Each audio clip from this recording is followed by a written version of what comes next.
j'ai été en Chine la première fois au tout début des années 2000. Je n'ai pas connu Hong Kong, en fait, lorsqu'elle était encore anglaise. Donc, je l'ai connue que chinoise, en réalité. Mais la Chine m'a toujours fasciné dès mon enfance, en réalité, pour diverses raisons. Voilà, comme vous avez dit, j'ai toujours adoré voyager. Je dessinais des cartes géographiques lorsque j'avais 6 ans. Donc, vous voyez, la passion des voyages m'a pris relativement jeune.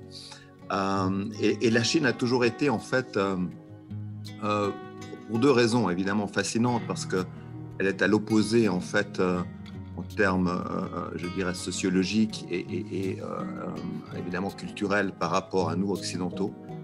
Peut-être qu'on en rediscutera parce que c'est un élément très important du livre aussi. Mais aussi dans mon métier, dans la finance, puisque j'ai commencé à investir en fait en Chine à la fin des années 90. Et donc, d'aller en Chine dans les années 2000, au tout début, c'était évidemment un pas naturel. Donc, j'ai commencé d'une manière très, très soft, comme disent les Anglais, c'est-à-dire que j'ai commencé par Hong Kong, qui est finalement une Chine de départ, si je peux m'exprimer de cette manière-là.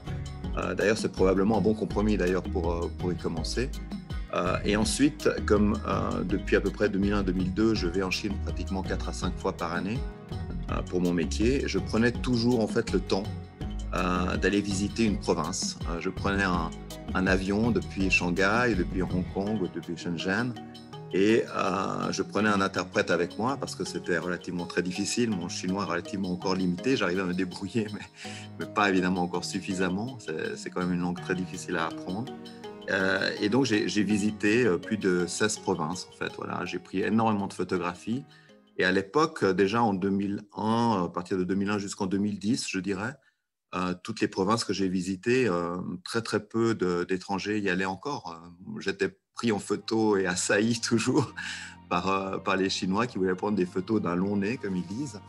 Et voilà, donc je suis tombé amoureux littéralement de ce pays, pas forcément du gouvernement, probablement, comme peut-être on en parlera, mais surtout en fait des gens et de tous les a priori en fait que nous avons. Et je crois que c'est de bonne actualité aujourd'hui. La Chine aujourd'hui est vue sous un angle extrêmement négatif en fait auprès des Occidentaux, par méconnaissance en réalité, essentiellement.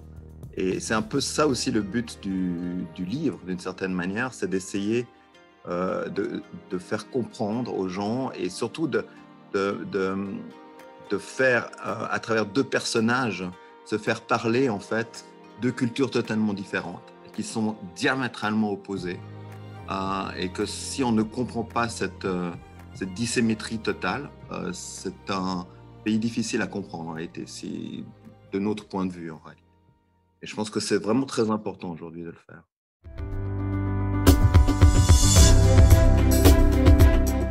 Vous ne pouvez pas dissocier l'histoire de Hong Kong et de la Chine aujourd'hui sans évoquer la guerre de l'opium. C'est impossible.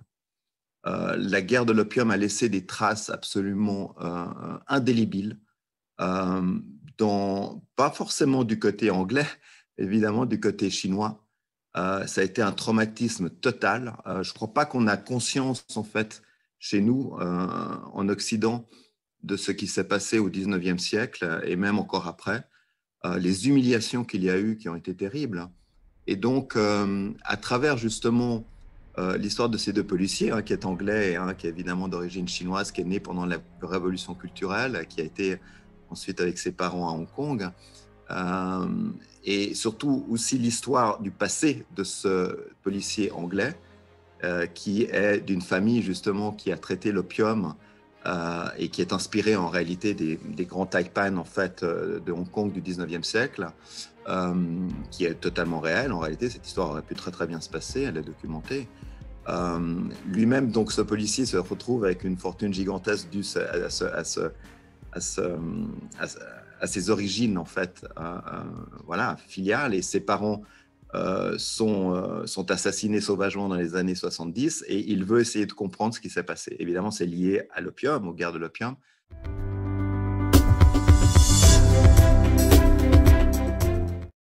Je me suis inspiré tout simplement des familles Matheson et John Fleming, qui sont les deux grandes familles de Hong Kong, qui ont grandi, ou disons qui ont fait fortune grâce à l'opium et qui ensuite, évidemment, sont devenus des empires gigantesques sur Hong Kong. Et ça, vous ne pouvez pas le dissocier en réalité dans cette histoire de Hong Kong. Et c'est ça qui m'intéressait. C'est-à-dire, en fait, comment finalement deux policiers peuvent évidemment voilà, se comprendre et dans des résolutions criminelles, voir comment en fait les deux approches peuvent effectivement se compléter d'une certaine manière.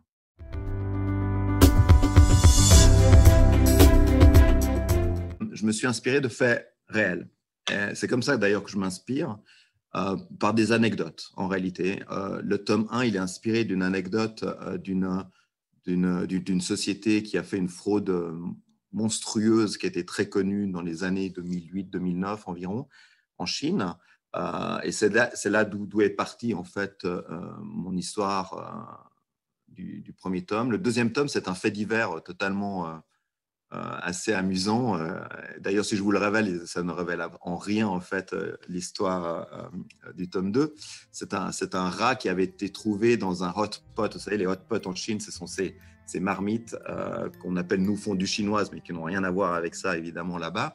Mais c'est à peu près le style. Donc vous plongez en fait dans ces marmites de la viande, des légumes, etc. Et un jour à Hong Kong, on a découvert un rat à l'intérieur et manque de chance autour de ce hot pot, il y avait un grand tycoon et il y avait une femme enceinte. Donc ça a fait évidemment le buzz. Évidemment, le restaurant a été condamné, etc. Donc je me suis inspiré de ça pour en faire une histoire criminelle en fait. Donc voilà, je m'inspire en fait effectivement de faits réels. Et après, évidemment, voilà, j'invente une histoire autour criminelle qui aurait très très bien pu exister d'ailleurs. Voilà, tout est documenté, tous les lieux sont des lieux où j'ai été. Ils sont totalement réels, en Chine et à Hong Kong évidemment. Les personnages, je me suis toujours inspiré de gens que j'ai rencontrés lors de tous ces voyages en Chine. Parfois, c'est le mélange de plusieurs personnes, évidemment, parfois pas. Donc voilà, donc c'est l'inspiration en fait essentiellement voilà, d'expériences vécues dans ce pays.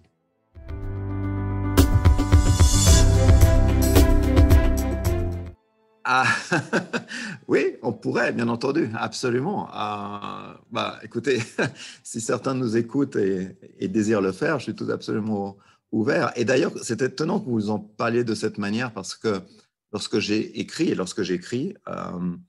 je le fais comme si j'étais en train de visionner en fait un film. J'adore le cinéma et je pense que c'est une aide extraordinaire en fait. Et tout mon scénario et la manière dont j'écris, c'est comme si je voyais en fait le film devant moi se dérouler. Voilà, donc c'est assez intéressant. Effectivement, je pense qu'on peut tout à fait l'adapter.